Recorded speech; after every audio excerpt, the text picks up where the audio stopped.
다양한 분야의 명사를 초청해 삶의 지혜를 들어보는 시간 지혜다락방. 안녕하세요. 저는 아나운서 김미진입니다. 여러분들 혹시 집콕 좋아하시나요? 네. 너무 좋아하죠. 완전 좋아요. 네. 네, 사실 네. 요즘에는 스마트폰만 있으면 집에서 모든 걸 해결할 수가 있는데요. 대신 집집마다 택배 상자와 음식 보관 용기들이 너무 많이 늘어나고 저 있어서 어제도 시켜 먹었습니다. 그러니까요. 이게 쓰레기 대란이 시작됐다고 합니다. 어떻게 이런 문제들을 해결하면 좋은지 오늘 지혜다락방에서 알아보고자 하는데요.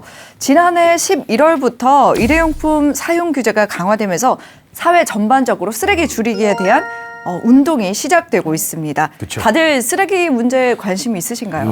네, 너무 많습니다. 특히 제가 지금 애 셋을 키우는 아빠거든요. 네. 근데 뭐 쓰레기 한 번 잘못 버리면 우리 애기가요. 하는 말이 북극곰이 죽어 아빠. 애들이 그렇게 교육을 배웠나 봐요. 네, 그래서 똑바로 쓰레기를 버려야 된다. 이렇게 네. 저한테 늘 할 때마다 경각심을 제가 가지고 있죠. 와. 네. 저 같은 경우는 이제 사실 쓰레기 때문에 부모님에 대한 존경심을 요즘 다시 느끼고 있어요. 왜냐면 네. 부모님하고 살 땐 제가 쓰레기를 분리수거 해본 적이 없거든요. 네. 아주 나쁜 놈이죠. 자, 그런데 이제 제가 이제 혼자 살면서 네. 제가 이제 분리수거를 다 해야 되겠더라고요. 분리수거 하면서 이게 참 굉장히 어려운 일이고 이게 사실 맞아요. 쉬운 게 맞아요. 아니거든요. 맞습니다. 이게 뭐 하나 버리려고 그러면 이제 음식 찌꺼기도 막 묻어 있고 뭐 캔에 뭐 비닐도 같이 껴 있고 그걸 정확하게 분리를 해야 되는데 그냥 귀찮으니까 대충 다 버릴 때가 맞아요, 있어요. 맞아요. 네. 그러면 안 됩니다, 여러분. 정확하게 다 분리를 해 주셔야 돼요. 네, 저도 자취 14년 차인데요. 저 마찬가지로 혼자 살다 보니까 쓰레기를 막 이렇게 마구잡이를 해서 버린 적이 있어요. 근데 안 돼요. 구청에서 한번 날라온 적이 있어요. 경고장. 아니 근데 김명선 씨도 쓰레기가 나와요? 나와요.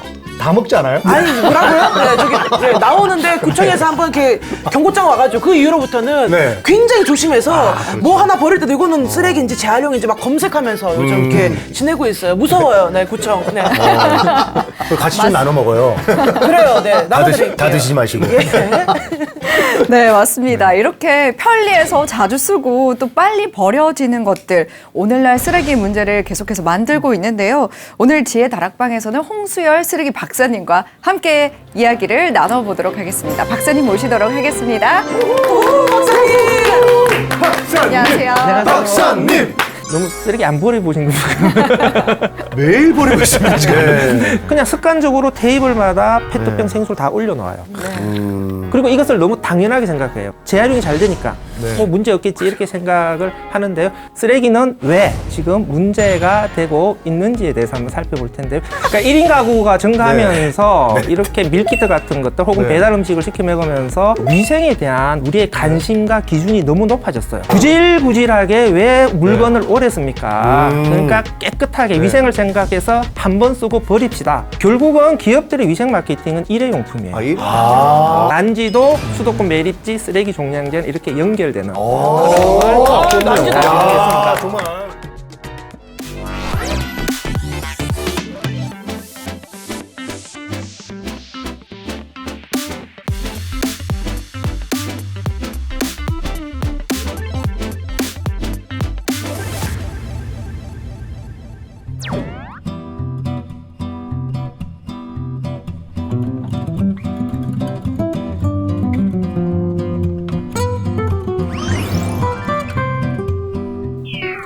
네, 안녕하세요. 반갑습니다. 자원순환 사회경제연구소 쓰레기 박사 홍수열입니다. 와, 쓰레기! 쓰레기! 쓰레기! 아니, 보세요. 아니, 우리 저 미진 아나운서 내가 되게 좋게 봤는데. 아니, 그래도 왜 저렇게 어렵게 모셨는데. 쓰레기 박사는 좀 아니잖아요. 어떻게 쓰레기 박사라고 그래, 사람을. 박사님 쓰레기 박사라고 불러도 쓰레기 될까요? 같은 박사는 아니고요. 네. 쓰레기에 대해서 알려주는. 그러니까 그걸 잘해야 돼. 네, 그런 쓰레기 박사니까 마음껏 불러주셔도 괜찮습니다. 많은 쓰레기 박사가 많이 울려 퍼지기를 저는 개인적으로 바라고 있습니다. 근데 저는 궁금한 게 우리 박사님이 뭐 쓰레기 박사님 뭐 쓰레기 하지만 처음에 궁금한 게 지금 전공이 어떻게 되는 거예요? 학부에서 동양 역사를 공부했습니다. 잠깐 동양 역사랑 쓰레기 관련된 연구는 완전 다른 방향인데 쓰레기 관련된 연구를 하신 뭐 계기가 있을까요?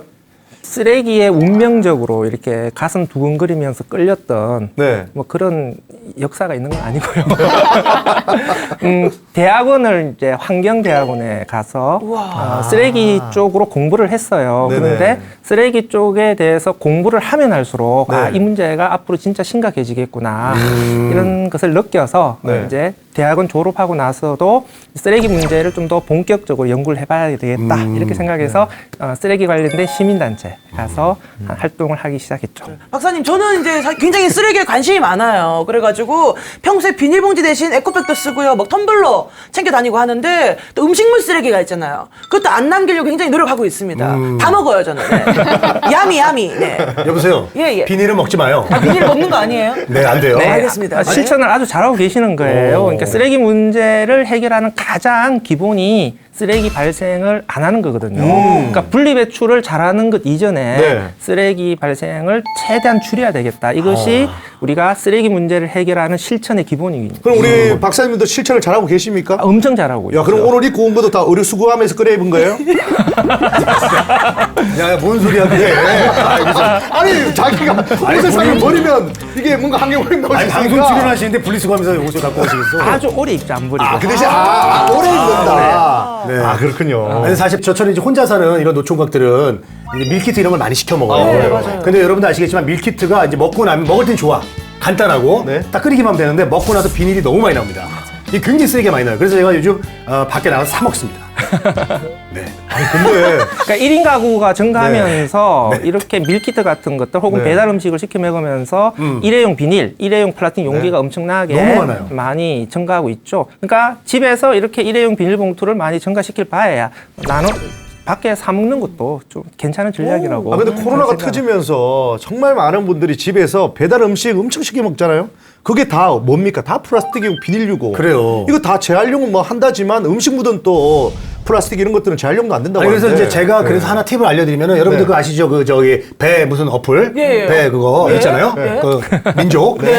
거기다가 그 체크란이 있습니다. 수저하고 젓가락 갖고 오지 마세요.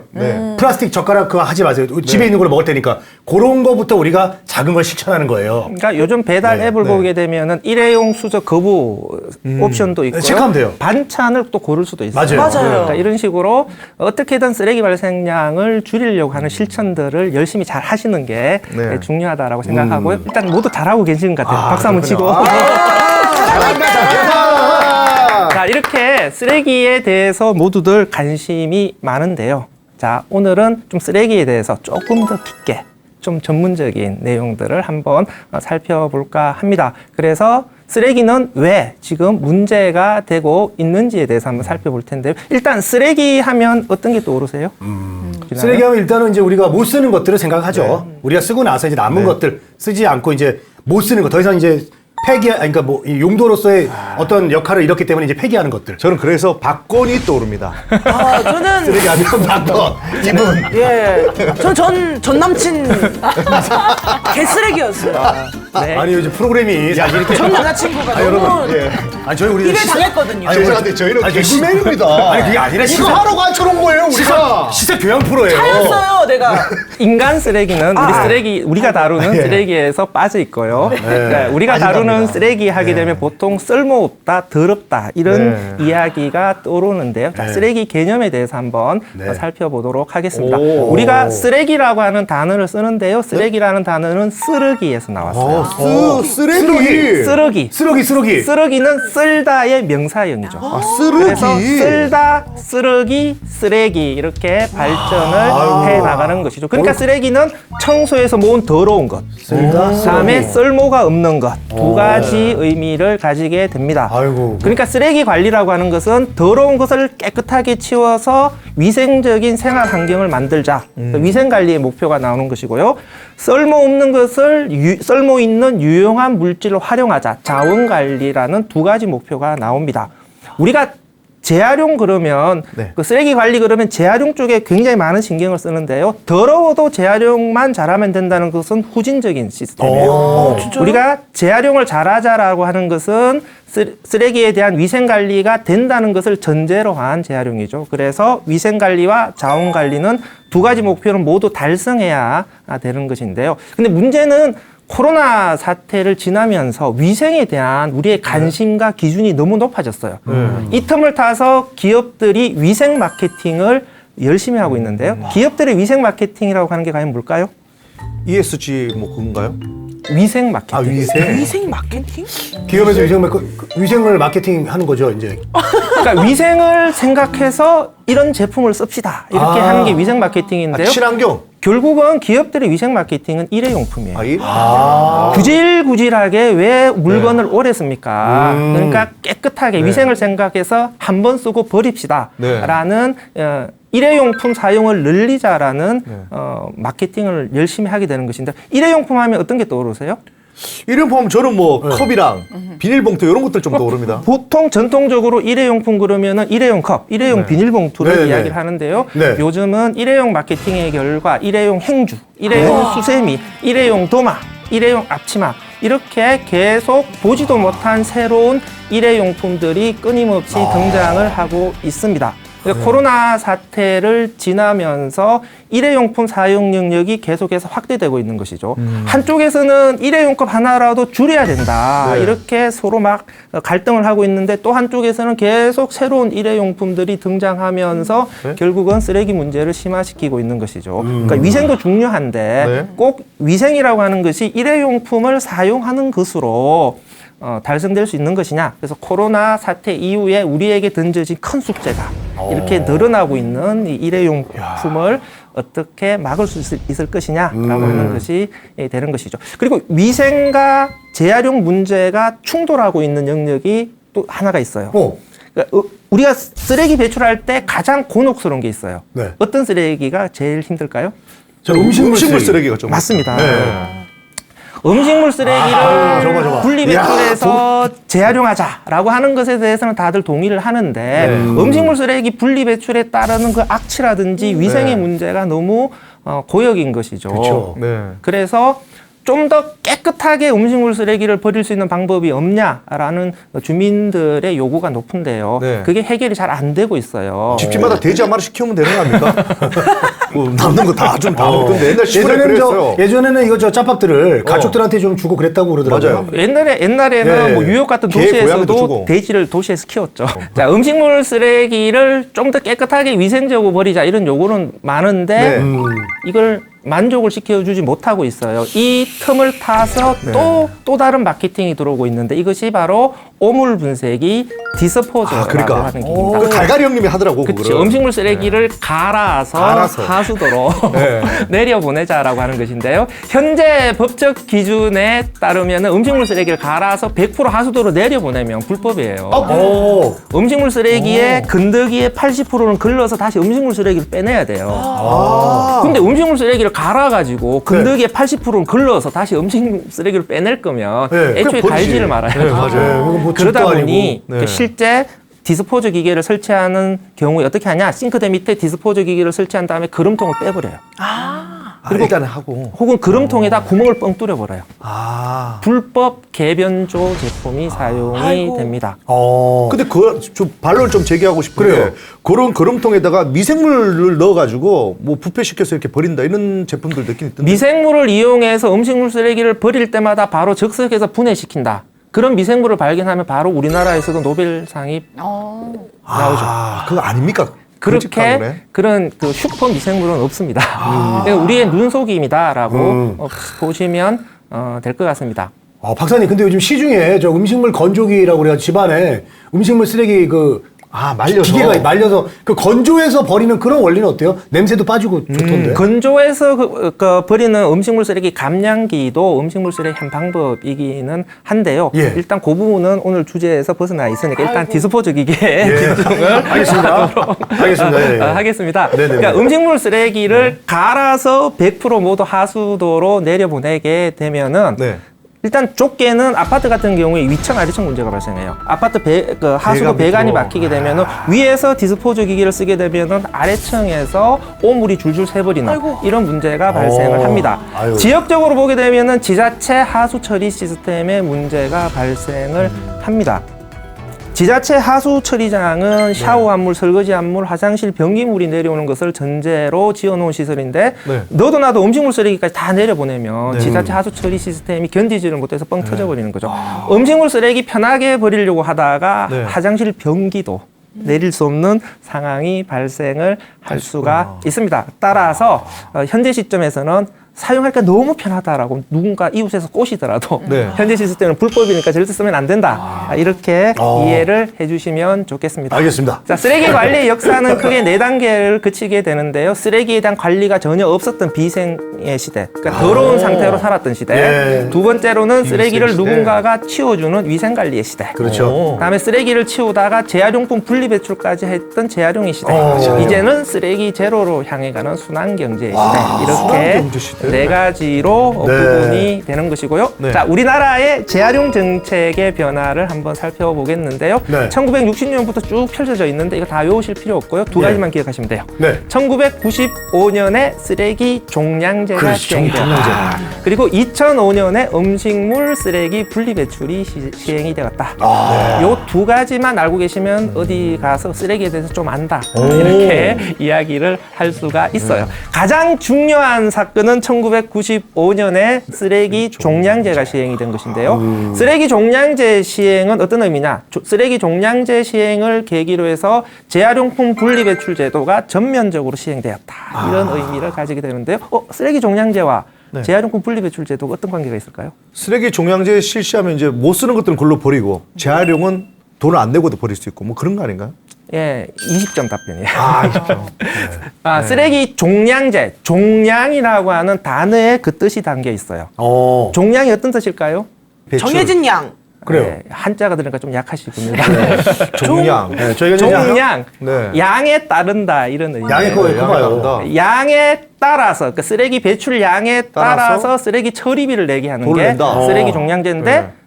버린 만큼 돈을 내는데 재활용품은 공짜, 재활용되지 않는 쓰레기는 돈을 내. 네. 이렇게 하니까 사람들이 쓰레기 처리비를 아끼기 위해서 네. 분리배출을 열심히 하게. 사실 이제 그 전에는 우리가 종량제 하기 전에 우리가 이제 길거리에도 사실 쓰레기통이 있었거든요. 맞아요. 그냥 그래서 아무나 그냥 막 버렸잖아요. 그래서 그 고생하시는 분들이 많았다고요. 근데 이제 종량제를 하면서 길거리에 쓰레기통도 없어졌던 기억이 나요. 그러니까 쓰레기 종량제가 시행되기 전에는 오물세 시스템이었어요. 재산세 크기에 따라서 쓰레기 처리비를 내는 시스템이었는데, 그러니까 재산세 크기에 따라서 네. 처리비를 내니까 쓰레기를 얼마만큼 버리느냐, 쓰레기를 어떻게 버리느냐와 쓰레기 처리비가 관계가 없죠. 네, 맞아. 없어. 그러니까 사람들이 쓰레기를 잘 버리려고 생각을 하지 않는 거죠. 안 하죠. 이게 1995년에 쓰레기 종량제가 시행이 되면서 버린 만큼 돈을 내게 하는 거죠. 그러면서 재활용품 분리배출 제도가 정착이 되었는데, 지금은 쓰레기 처리비에 대해서 그렇게 신경 쓰지 않아요. 왜냐하면 처리비가 싸기 때문에. 돈을 아끼기 위해서 분리배출을 잘해야 된다 이런 생각을 가지지 않습니다. 네. 그런데 1995년만 하더라도 버린 만큼 쓰레기 처리비를 낸다라고 하는 것이 사람들에게 굉장한 심리적 충격이었죠. 압박을 가하게 됩니다. 그래서 1994년 12월 31일이 되면 내일부터는 쓰레기를 버린 만큼 돈을 낸대. 그러면서 집에 있는 쓰레기란 쓰레기는 맞아요. 그날 저녁에 다 길거리로 던져줍니다. 저희 아버지도 그때 나갔다 왔어요. 엄마가 필요 없다면서. 그래서 1995년 1월 1일 새 아침이 밝았을 때 도시의 길거리에는 쓰레기 산이 생겨버린 것이죠. 이제 아쉽네요, 시민의식이. 그러니까 그만큼 당시에는 쓰레기를 버린 만큼 돈을 낸다라고 하는 게 충격이었던 것이죠. 그러니까 그렇게 심리적 압박이 컸기 때문에 재활용품 분리배출을 더 열심히 해야 된다. 이렇게 연결이 된 것이죠. 그래서 그 결과로 분리배출 제도는 확실하게 정착된 그런 성과로 나오게 되는 겁니다. 그러면 박사님, 그때 그럼 난지도가 없어졌나요? 아니죠. 아니요, 난지도는 1992년에 네, 이미 없어졌어요? 없어졌고요. 그러니까 난지도가 없어지면서 지금 인천에 있는 수도권 매립지로 매립장이 옮겨갔는데요. 당시 매립장을 조성하면서 너무 힘들었어요. 네. 그러니까 이게 이렇게 쓰레기가 계속해서 매립되다가는 앞으로 매립장 부족으로 인해서 쓰레기 처리 대란이 발생할 수 있겠구나. 이런 자각이 생겼고요. 그 결과로 쓰레기 문제를 근본적으로 해결하기 위해서 대책이 필요하다. 그래서 쓰레기 종량제가 나오게 된 것이죠. 그래서 난지도, 수도권 매립지, 쓰레기 종량제는 이렇게 연결되는 야, 정말 우리가 딱딱히 들립니다. 난지도가 이제 이렇게 시작됐구나. 뭐 시험 문제 나옵니까 그러면? 네.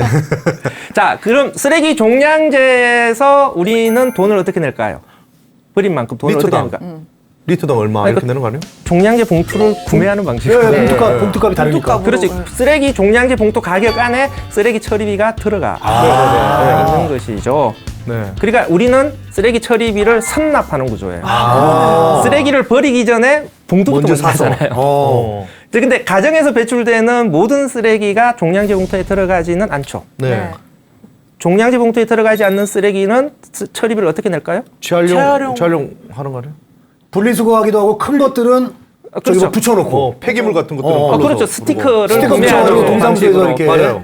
예. 너무 쓰레기 안 버려보신 건가요? 매일 버리고 있습니다 지금. 그러니까 종량제 봉투에 들어가지 않는 쓰레기는 스티커를 구매해서 맞아요. 붙이는 방식으로 그러니까 따로 신고해야 되죠.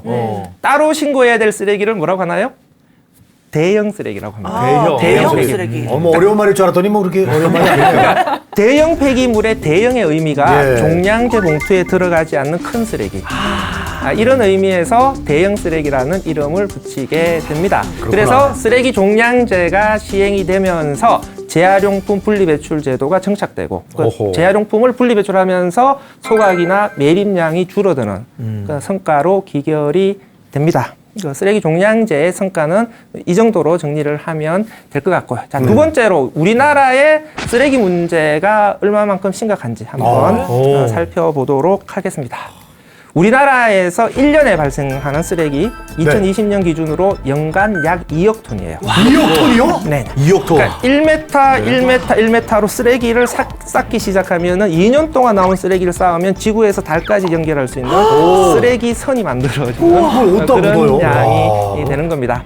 그런데 그 쓰레기 발생량의 증가 흐름을 봐야 돼요. 원래부터 쓰레기 발생량이 조금씩 증가하는 흐름이었는데요. 최근 3년 사이에 쓰레기 발생량이 급증을 해요. 10년 동안 쓰레기 발생량이 43%가 증가를 했는데요. 네. 7년 동안 14%가 증가를 하고 최근 3년 사이에 그러니까 2018년부터 2020년까지 무려 29%가 증가합니다. 쓰레기 발생량이 이렇게 급증하고 있다라고 하는 것이 우리나라 쓰레기 관리에 위험 신호를 보내주고 있다. 이렇게 보시면 되는 거고요. 플라스틱 쓰레기는 더 심각해요. 이제 뭐 배달 음식이라든지 뭐 일회용품 사용이 자꾸 증가하면서 플라스틱 쓰레기 발생량이 계속 증가할 수밖에 없는데 2020년 기준으로 1년에 약 1,000만 톤의 플라스틱 쓰레기가 발생을 하는데요. 10년 전 비교해서 딱 2배가 증가해요. 전체 쓰레기 발생량이 43%가 증가하는 사이에 플라스틱 쓰레기 발생량은 무려 200%가 증가를 합니다. 그래서 다른 쓰레기에 비해서 플라스틱 쓰레기 문제가 심각해지고 있어서 이 플라스틱 문제를 줄이기 위해서 우리가 더 많은 노력을 기울여야 된다. 이렇게 나오는 것이죠. 자, 쓰레기가 이렇게 많이 발생을 하고 있는데요. 쓰레기는 어떻게 처리되고 있을까요? 우리나라의 재활용률이 한 몇 프로 정도 될까요? 집에 있는 쓰레기 제가 분리수거 잘하거든요. 80% 가보겠습니다. 80% 나올 거예요, 네. 또. 저도 한 70% 정도. 80%, 70%. 네, 저는 50% 정도 되지 않을까. 50% 두 분, 70%, 80%. 제 그러면 바꾸겠습니다. 대세에 따릅니다. 50% 가겠습니다. 갑자기요? 갑자기. 또 따라가야 되거든요. 일단 통계상으로 우리나라의 재활용률은 60%예요. 60%. 60%. 그러니까 50%와 70% 사이. 사이. 네, 60%인데요. 자, 이 60%의 재활용률이 진짜냐? 아니겠죠. 진짜가 아니에요. 안타깝게도. 우리나라의 쓰레기 재활용률 통계의 문제점은 뭐냐면 쓰레기를 태워서 에너지를 회수하는 것도 재활용으로 포함시킵니다. 지금 가정에서 비닐 열심히 분리 배출하잖아요. 라면 봉지, 과자 봉지 같은 것도 비닐을 분리 배출을 하시는데 이렇게 분리 배출한 비닐은 모두 태우는 방식으로 재활용을 하고 있습니다. 외국의 기준으로 보게 되면은 이것은 재활용에 포함이 되지 않는 것이죠. 그러니까 이런 것들은 빼버려야 돼요. 그러면 우리나라의 실질 재활용률은 50%.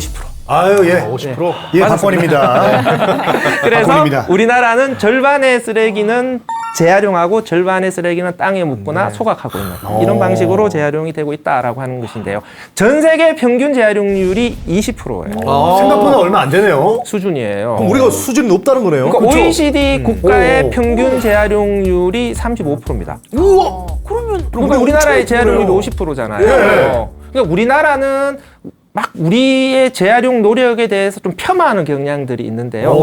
그 외국과 비교해 보면 객관적으로 우리나라는 재활용이 굉장히 잘 되는 국가로 분류가 됩니다. 자랑스럽네요. 그렇죠. 이제 국가 단위의 재활용률로 보게 되면은 우리나라는 전 세계에서 독일과 함께 1, 2위를 다투는 국가입니다. K 재활용이네요. 이제 그렇죠. 저희도. 그러니까 1995년 쓰레기 종량제가 시행이 되고 2005년에 음식물 쓰레기가 분리 배출되면서 가정에서 재활용품과 음식물 쓰레기가 분리 배출되면서 재활용되는 거거든요. 국가 단위에서 네. 한날 한시에 모든 국민이 네.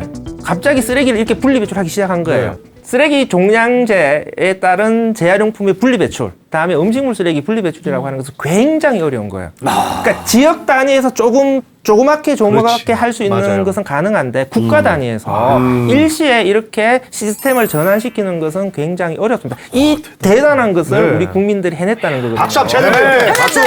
대한민국! 짝짝짝짝. 할 수 있다. 할 수 있다. 우리 할 수 있다. 할 수 있다. 이 쓰레기로 우리가 하나가 됩니다. 예. 그래서 예. 이 부분에 대해서는 우리 국민들은 분명하게 자부심을 가져도 좋다고 생각을 합니다. 근데 문제는 네. 예, 문제 뭐죠? 문제 뭡니까? 재활용률이 세계 최고 수준인가 동시에 우리나라는 단위 면적당 쓰레기 발생량도 세계 최고 수준이에요. 아, 그것도 많아요. 그러니까 미국의 재활용률이 32%거든요. 네. 우리나라의 재활용률은 50%잖아요. 네. 재활용률만 비교해보면 우리나라가 굉장히 재활용이 잘 되는 잘하고 거죠. 있죠. 쓰레기 관리가 안정적이에요. 그런데? 단위 면적당 쓰레기 발생량 따지게 되면 우리나라가 미국의 7배. 그럼 우리나라가 이제 뭘 많이 까먹는다는 얘기인가요? 많이 뭐 뭘 아니, 많이 워낙 먹기도 좁은 하고. 국토의 시설과 인구가 밀집되어 있으니까. 계속 그냥 커피 마시고 뭐 선물 받고 택배 보내고 이러니까. 그러니까 쓰레기 처리의 부담이 훨씬 클 수밖에 없는 것이죠. 쓰레기를 처리할 수 있는 시설을 설치하기 어려워요. 그런데 막 쓰레기는 집중해서 나오니까 쓰레기 위기가 발생할 수 있는 리스크는 네. 우리나라가 외국에 비해서 훨씬 더 높은 것이죠. 아, 이게 이도현 씨 하루에 택배 몇 개 받아요? 솔직하게 얘기해요. 저는 와이프가 하니까 전 잘 몰라요. 몰라요? 예. 우리 민희 씨 택배 많이 받죠 하루에. 네, 많이 받아요. 거 봐요. 이게 안 된다는. 지금 회사로도 옵니다, 이게. 지금. 그렇게.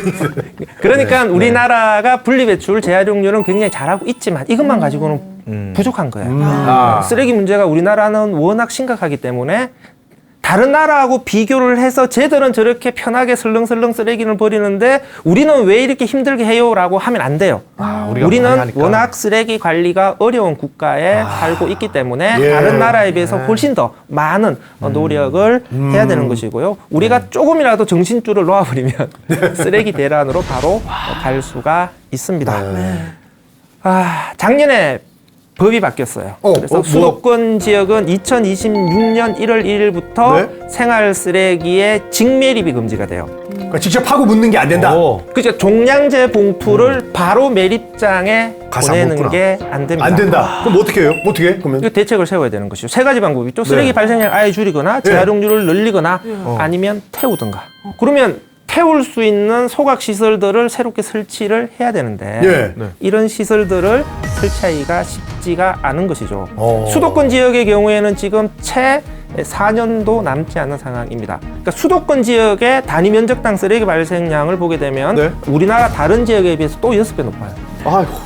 사람들 많이 사니까. 그러니까 수도권 지역 자체가 우리나라에서 쓰레기 대란이 발생할 수 있는 리스크가 제일 높은 제일 높은 지역에 해당이 됩니다. 그러니까 일단 2026년 생활 쓰레기 직매립 금지에 대응을 하려면 네.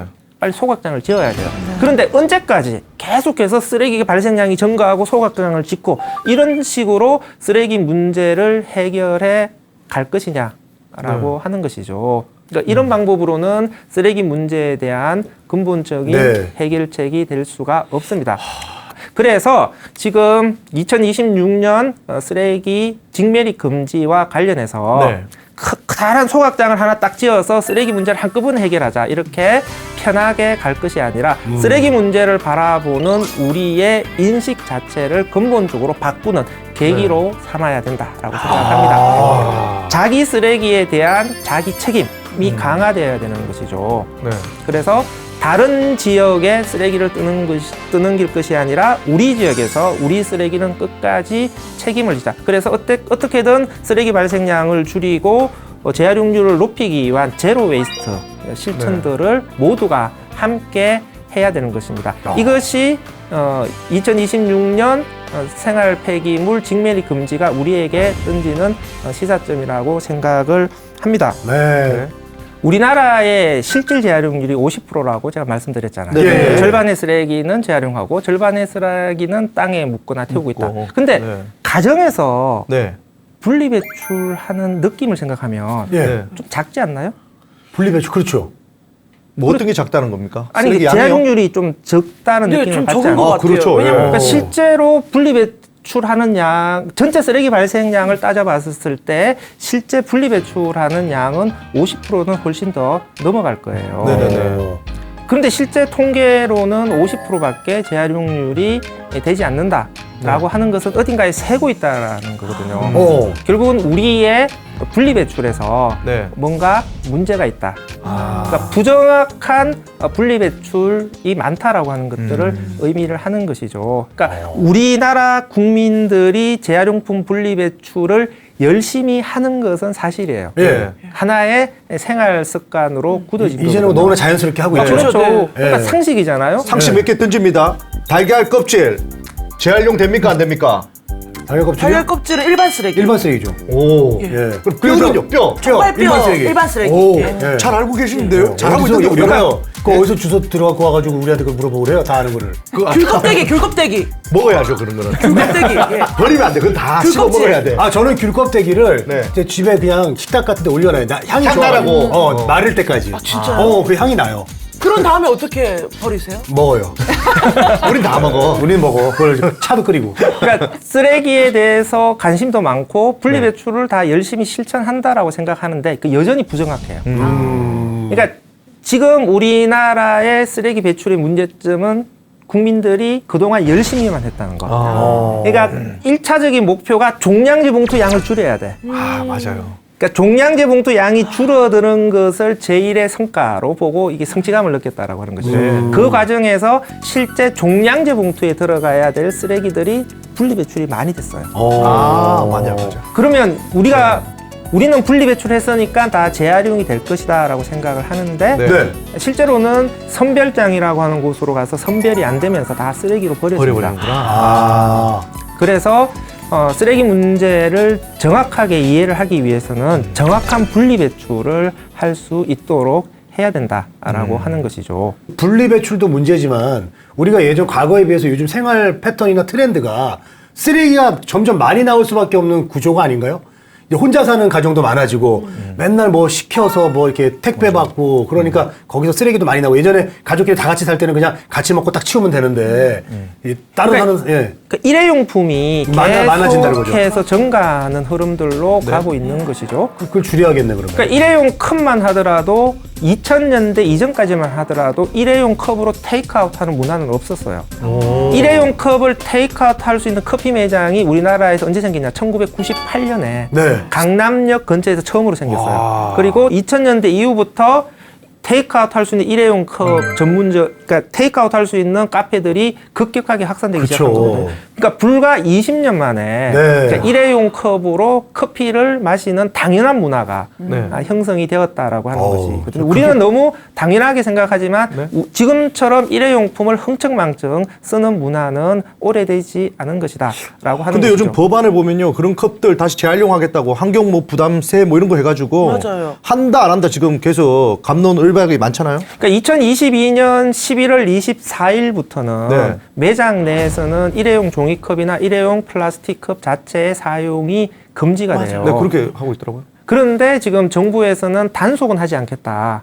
이렇게 이야기를 하고 있고요. 카페들도 정부가 일회용 컵 사용을 또 허용해줬다. 이렇게 받아들이면서 그러니까 일회용 컵에 대한 강력한 규제를 통해서 일회용 컵 사용을 줄이는 문화로 가야 되는데 네. 지금 이런 부분들이 우리 생각만큼 진행되고 있지 않다라고 하는 것도 문제이죠. 그래서 그 말씀하신 대로 분리배출을 잘하자라고 하는 것 이전에 어떻게 하면 일회용 사용 문화를 줄일 것이냐라는 것도 중요하다고 생각을 해요. 그러니까 분리배출 자체 그리고 재활용을 한다라고 하는 것 자체가 쓰레기 배출을 당연시하는 쓰레기 배출에 대해서 면죄부를 주는 이런 것으로 가서는 안 된다라는 것이죠.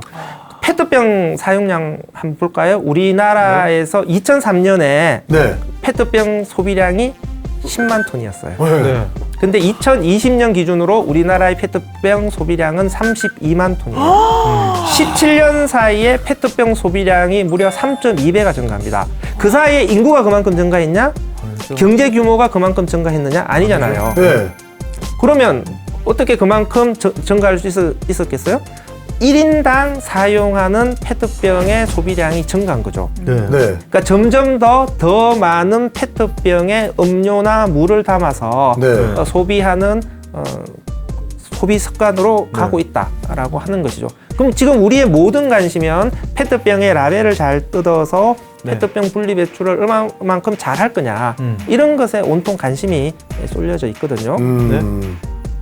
하지만 그 전에 불필요한 페트병 소비는 어떻게 줄일 거냐 이 부분에 대해서 우리가 많은 관심들을 가져야 되는 것이죠. 근데 페트병 안 쓰고 뭐 일회용 컵 안 쓰고 한다고 텀블러 많이 사잖아요. 근데 그게 또 환경 오염을 더 시킨다는 또 얘기도 많더라고요. 왜냐하면 텀블러가요? 텀블러를 계속 차는 거지. 이것저것 해서 나중에 그거 하나만 안 쓰고 또 요런 거 저런 거 예쁜 근데 거 그건 구경해서 근데 그건 버리진 네. 않잖아. 그래도 집에 놔두잖아.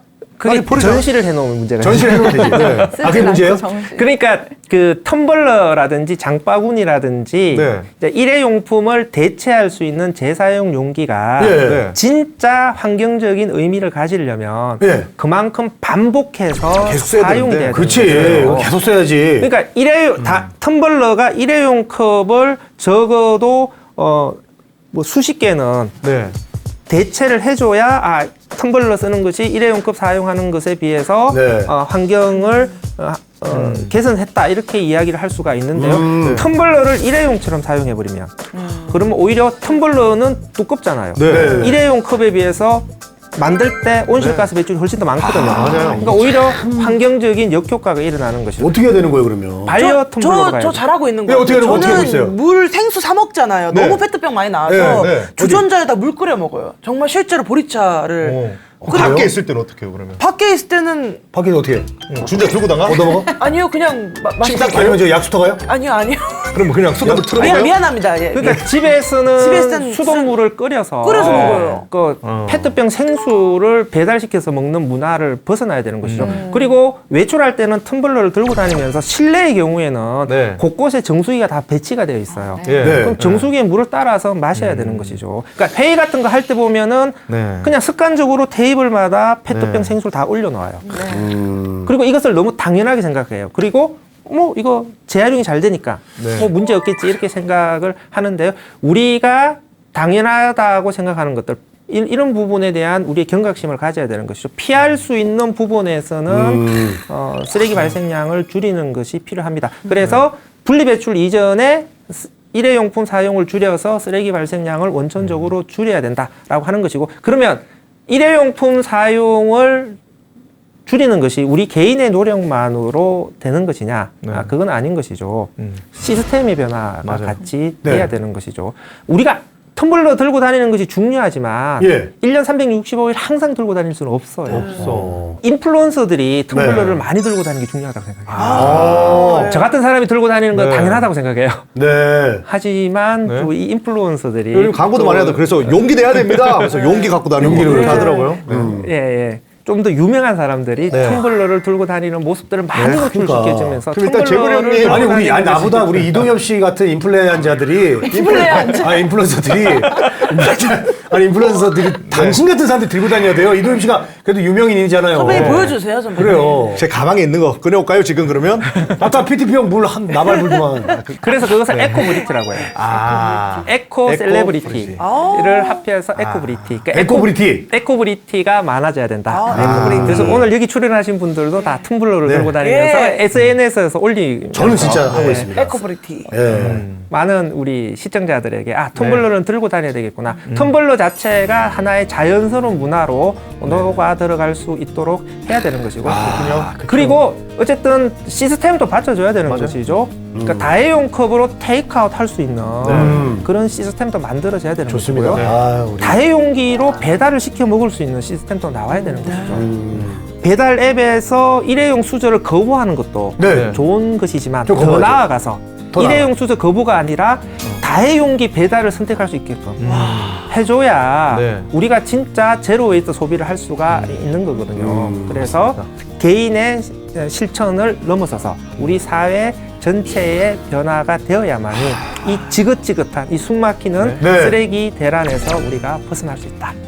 그래서 이제 우리 아이들에게도 하나의 생활 습관으로서 네. 그 일회용품이 아니라 텀블러를 들고 다니면서 네. 그 물을 마실 수 있는 그런 것들을 집안에서부터 차근차근 가르쳐 나가는 것이 중요하겠습니다. 2026년부터 이제 수도권부터 시작해서 이제 직매를 금지한다고 했잖아요. 그럼 궁금한 게 저렇게 시행을 금지만 딱 해놨는데 대책 없이 그냥 해버리면 어떻게 됩니까? 그러니까 그 기간에 맞춰서 기간이 얼마 남지도 않았는데. 지자체들이 열심히 준비를 해야 되는 것이죠. 그러니까 시간이 박사님이 그런 거 연구하라고 놔둔 거 아닙니까? 시간이 없기 때문에 급박한 거죠. 네. 그렇기 때문에 오히려 그 지자체 혼자서 이 문제를 풀 수는 없습니다. 이 문제를 없습니다. 빨리 공론화시켜야 돼요. 아. 그러니까 우리 모두의 문제잖아요. 네. 네. 그러니까 지금 시간을 골든 타임을 놓쳐버리게 되면 네. 우리 수도권 지역은 바로 쓰레기 대란으로 갈 수가 아니, 어떻게 있습니다. 공론화를 어떻게 하죠? 어떻게 막 그냥 여기저기 얘기하고 다녀야 되네? 아니, 그러니까 지자체가 주민들과 함께 네. 결국은 제로 웨이스트 사회로 가기 위한 각종 정책들을 구체적으로 펼치고 이 그 제로 웨이스트 정책들에 대해서 주민들한테 알리고 같이 동참합시다 이렇게 얘기를 해야 되는 거죠. 그 주민들이 스스로 제로 웨이스트 사회로 가기 위해서 모든 걸 설계할 수는 없는 거잖아요. 네. 결국은 지자체 가만히 있잖아요. 정부와 지자체가 관련된 준비를 하면서 시민들의 협조를 적극적으로 구하는 그러니까. 작업들이 필요한 거죠. 지자체가 이제 움직여야 되는데 이동엽 씨가 저희 지자체 찾아가서 네. 얘기를 좀 해요. 민원도 제가 듣고. 뭐 어쨌든 그러면 서울시장부터 만나서 예. 얘기를 한번 하고 오겠습니다. 그래요. 네. 근데 뭐 어떤 대책을 생각하고 가야 되는데 무작정 매립하지 마. 우리 앉아 배출하지 마 한다고 나 혼자서만 열심히 한다고 될 일도 아니 아니고. 그건 이제 저 네. 국회랑 시에서 이제 회의해서 하시겠지. 그러니까 일단은 네. 소각장이라고 하는 인프라는 빨리 만들어야 되는 것이고요. 소각장. 네. 그러니까 소각장만 만든다라고 해서 문제가 해결되는 것이 아니라 네네네. 좀 더 장기적으로는 소각장에 들어가는 쓰레기조차도 줄일 수 줄여야 있는 된다. 그런 노력들을 해야 된다라고 하는 것입니다. 네. 쓰레기라고 하는 것은 우리 모두의 공동의 문제입니다. 내가 실천하지 않더라도 다른 사람이 해결해 주겠지 이런 안일한 마음으로 접근을 하면 안 된다라는 것이죠. 그래서 우리 모두가 함께 네. 제로 웨이스트 사회로 가기 위한 노력들을 해야 되겠습니다. 쓰레기가 갈 곳이 없어서 쌓이게 되면 이것을 우리는 줄여서 쓰레기 대란이라고 그렇죠. 이야기를 합니다. 쓰레기가 산처럼 쌓이는 것은 문명의 수치입니다. 그리고 문명이 고장났다는 것을 가시적으로 보여주는 신호입니다. 이 신호를 보고서 우리가 변화하지 않는다면 네. 우리 지구는 더 이상 지속 가능할 수가 없습니다. 우리 아이들에게 쓰레기로 쌓인 지구를 물려줄 수는 없는 것이죠. 네. 그래서 지금부터 쓰레기 문제에 대해서 우리가 조금 더 많은 관심을 가지고 귀찮더라도 조금 더 많은 실천을 할 수 있어야 쓰레기 문제가 해결될 수 있을 것이라고 생각을 합니다. 이상으로 마치도록 하겠습니다. 쓰레기 박사님 최고. 쓰레기. 추운 겨울이 지나고 나면 따뜻한 봄이 오죠. 그런데 이게 당연한 일이 아닐 수도 있다고 합니다. 바로 기후 변화 때문인데요. 맞아요. 요즘에 아이들은 이제 정수기에 물 먹어야 되죠. 맞아요. 그리고 미세먼지 때문에 밖에도 못 나가죠. 겨울 하면은 항상 그 할머니 집에 있는 고드름 있잖아요. 그 따서 이렇게 먹고. 잠깐 몇 살이신데 고드름 얘기하세요. 고드름 아기 때 많이 먹었어요. 우리 교수님이 지금 기후 위기 딱 하잖아요. 그렇죠. 이름에 홍수랑 열이 있어. 아, 좋아요. 홍수가 납니다. 그렇습니다. 기회 딱. 이렇게 인간이 자원을 사용하다가는 앞으로 과연 인간이 필요로 하는 자원을 조달이 가능한 거냐. 인간이 자원을 이렇게 계속 사용을 하다 보니 자원 채굴에 따르는 생태계 파괴의 문제와 자원 소비로 인해서 배출되는 오염 물질로 인한 환경 파괴의 문제가 발생을 하죠. 네. 순환 경제라는 거대한 바람을 타고 도약을 할 것이냐. 순환 경제라는 돌풍에 휩쓸려서 낙오될 것인가 라고 하는 것은 지금 우리의 선택에 달려 있습니다.